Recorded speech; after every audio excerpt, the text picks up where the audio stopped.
CJI comment కాక్రోచ్ల మీద దాని మీద స్పందనలో ఇది ఒక వ్యక్తి వ్యాఖ్యపై అంటే సిజేఐ మీద కామెంట్ స్పందన మీద లేక భాషా రాజకీయాల మీద విస్తృతమైనటువంటి విశ్లేషణ. నేను ఒక వ్యక్తిగత కామెంట్గా దాన్ని చూడలేదు, భాషాపరమైనది కూడా భావించటం లేదు. ఆ వ్యక్తి ఒక వ్యవస్థకి ప్రతినిధి, అది కూడా ఒక సుప్రీంకోర్టు ప్రధాన న్యాయమూర్తిగా వ్యవస్థల్ని పర్యవేక్షించాల్సిన, వ్యవస్థల్ని చక్కబెట్టాల్సిన స్థానంలో ఉన్న వ్యవస్థ యొక్క ప్రతినిధి. ఆయన ఆ ప్రతినిధిగా మాత్రమే నేను చూశాను. ఆయన ఎవరిని ఉద్దేశించారో వాళ్ళు కొన్ని లక్షలు కాదు కోట్ల మందికి చేరి ఉన్నారు, నిరుద్యోగ యువత. వాళ్ళని ఉద్దేశించి మాట్లాడిన వ్యాఖ్య కనుక ఆయన వ్యవస్థ ప్రతినిధి. ఆయన ఎవరిని ఉద్దేశించారో వాళ్ళ పెద్ద మానవ సమూహం. వాటిని పొందికను దృష్టిలో పెట్టుకొని చెప్పిన తప్ప ఇది భాషాపరమైంది లేదా వ్యక్తిగతమైందిగా నేను భావించటం లేదు. మీ మధ్యకాలంలో ఈ సందర్భంగానే కాక్రోచ్ల సందర్భంలో బుద్ధింకుల కామెంట్ మీద నాజీ జర్మనీ, రువాండా మానవ హోమం, ప్రస్తుత భారతదేశం మధ్య కొన్ని పోలికలు కూడా చేస్తున్నారు మీరు. గతానికి వర్తమానానికి మధ్యన చరిత్రలో పోలికలు చెప్పడం ఉపయోగకరమే కానీ ఈ పోలికలు అతిశయోక్తిగా ఉండకుండా ఉండాలంటే ఎలాంటి జాగ్రత్తలు తీసుకోవాలి? పోలికల్లో పరిమాణాత్మక, గుణాత్మక అని రెండు ఉంటాయి.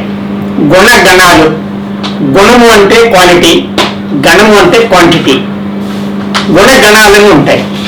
మనం పోలిక పెట్టేటప్పుడు గణం మైనర్ స్థానంలోకి వెళ్ళాలి, గుణం మేజర్ స్థానంలోకి రావాలి.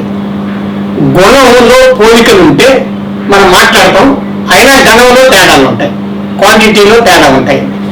అది ఉదాహరణకి జర్మనీ తీసుకుందాం, భారతదేశం తీసుకుందాం. జర్మనీ ఫాసిజం, ఇండియన్ ఫాసిజం ఒకటి కాదు. ఇండియన్ కండిషన్లో ఇండియన్ ఫాసిజం, జర్మన్ కండిషన్లో German fascism. Time and space, స్థల కాలార్థులను బట్టి ఉంటాయి. అయితే వాటి క్వాలిటీ ఒకటి ఉంటుంది, బేసిక్ స్ట్రక్చర్ ఒకటి ఉంటుంది. అక్కడైనా ఇక్కడైనా ద్రవ్య పెట్టుబడిదారీ వ్యవస్థ దాని వెనక మూలాధారంగా ఉంటుంది. అది కామన్ లక్షణం. కానీ ఇక్కడున్న మతం, ఇక్కడున్న కులం, వీటిని బట్టి దీని ప్రత్యేకతలు దీనికి ఉంటాయి. నేను అక్కడ గుణగణాల్లో గుణాన్ని తీసుకున్నా. అంటే ఆ ద్రవ్య పెట్టుబడి ఏదైతే తన అవసరం కోసం సృష్టిస్తుందో ఆ కామన్ లక్షణాలు అక్కడ ఇక్కడ ఉన్నాయి. దాన్ని మాత్రమే చేశాను కనుక పోలికల్లో కొన్ని తేడాలు కూడా ఉండొచ్చు. నేను ఏదైతే క్వాలిటేటివ్ చెప్పానో దాన్ని క్వాలిటీ వరకే తీసుకోవాల్సి ఉంటుంది. క్వాంటిటీలో ఏదైనా తేడా ఉంటే అది రూపభేదాలు ఏమైనా ఉంటే సారం, రూపం, నేను సారానికి ప్రాధాన్యత ఇచ్చాను, రూపాల్లో తేడాలు కూడా ఉండొచ్చు. అయితే జాగ్రత్తలు తీసుకునేటప్పుడు మనం దీన్ని మైక్రో లెవెల్కి వెళ్ళినప్పుడు, మైక్రో లెవెల్ విశ్లేషణ వేరు, మైక్రో లెవెల్ విశ్లేషణ వేరు. నేను స్థూల విశ్లేషణ చేసినప్పుడు చెప్పిన విషయాన్ని అంటే మైక్రో లెవెల్. ఒకవేళ ఇది సూక్ష్మ స్థాయిలో మైక్రో లెవెల్లో విశ్లేషణ చేసేటప్పుడు ఆ పోలికల్లో అక్కడ ఇక్కడ ఉన్న తేడాలు కూడా నేను చెప్పాల్సిన బాధ్యత అనేది ఒక విశ్లేషకుడిగా ఉంటుంది. సిజేఐ బుద్ధింక్ అనే పదాన్ని వాడారు. దాన్ని మీరు డీహ్యూమనైజేషన్ కోణంలో చూశారు. ఇలాంటి నిర్ణయానికి రావడానికి మీకున్నటువంటి చారిత్రక ఆధారాలు ఏమిటి? చారిత్రక ఆధారాలు అంటే జర్మనీలో నాజీయిజం డీహ్యూమనైజేషన్ చేసింది యూదుల్ని. అంటే మనిషిని మనిషి కాదు అని చెప్పడం డీహ్యూమనైజేషన్, జంతువుతో పోల్చడం. వాస్తవానికి జంతు ప్రపంచంలో ఏకకణజీవి, బహుకణజీవుల దగ్గర నుంచి జంతు ప్రపంచంలో కొన్ని కోట్ల సంవత్సరాల పరిణామ క్రమంలో అత్యున్నతమైన మెదడు అభివృద్ధి చెందింది మానవుడు. ఇప్పుడు జంతువులన్నీ కూడా ఏదైతే బుద్ధి అనేది లేదో, ఒక జ్ఞానం అనేది లేదో, ఆలోచన శక్తి లేదో అది మానవుడికి లభించింది. ఆ మానవుడిని తనకంటే ముందు తరాలు, తనకంటే ముందు జాతులు ఏవైతే ఉన్నాయో, ఏ జాతులు తనకంటే ముందు ఉంటాయో ఆ జాతులతో పోల్చడం అంటే డీహ్యూమనైజ్ చేయడం. అంటే ఒక హ్యూమన్ క్యారెక్టర్ వచ్చింది మనిషికి. మిగతా వాటిని హ్యూమన్ బీయింగ్స్ అనం, పశువుల్ని, పక్షుల్ని, సరీసృపాలని, వీటిని కూడా హ్యూమన్ కింద లెక్కేవారు. హ్యూమన్ శాపియన్ కిందకి రావు. హ్యూమన్ శాపియన్ అంటే ఒక ప్రత్యేకమైనటువంటి జంతువు, ఉన్నతమైంది. దాన్ని మిగతా జంతువులతో సమానంగా చేయడం అంటే డీహ్యూమనైజ్ చేయడం, హ్యూమన్గా మారిన మనిషిని డీహ్యూమనైజ్ చేయడం. అది నాజీయిజం అట్లా తన శత్రువులైన కమ్యూనిస్టులని మరి యూదుల్ని డీహ్యూమనైజ్ చేసింది.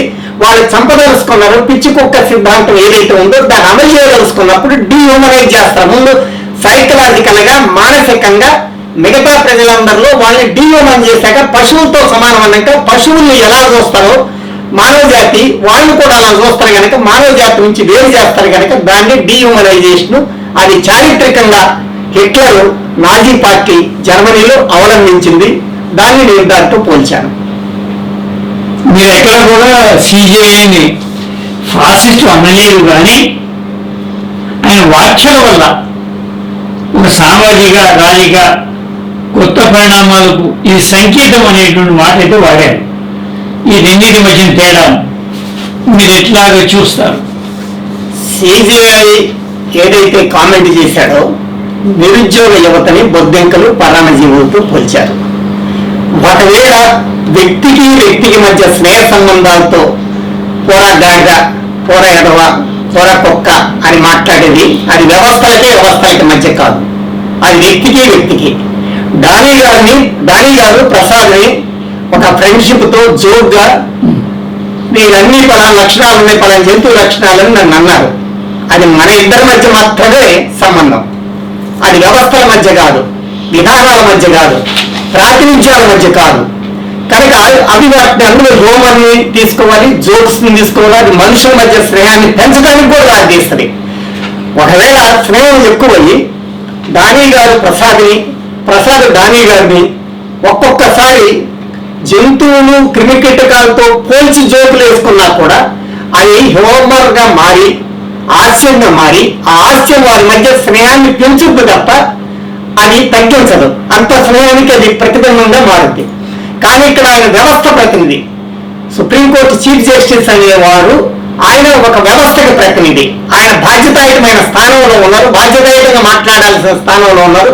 ఆయన నోటి నుంచి వచ్చే ప్రతి పదానికి విలువైంది.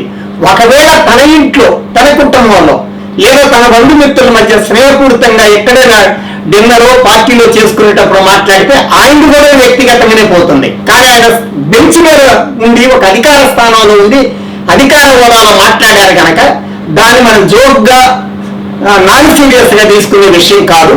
అందుకనే దానికి చాలా ప్రాసంగికత ఉంది, ప్రాధాన్యత ఉంది, ప్రాముఖ్యత ఉంది అని భావిస్తాను. ఆ కోణంలో నుంచి మాత్రమే దాన్ని విశ్లేషణ చేయాల్సి ఉంది.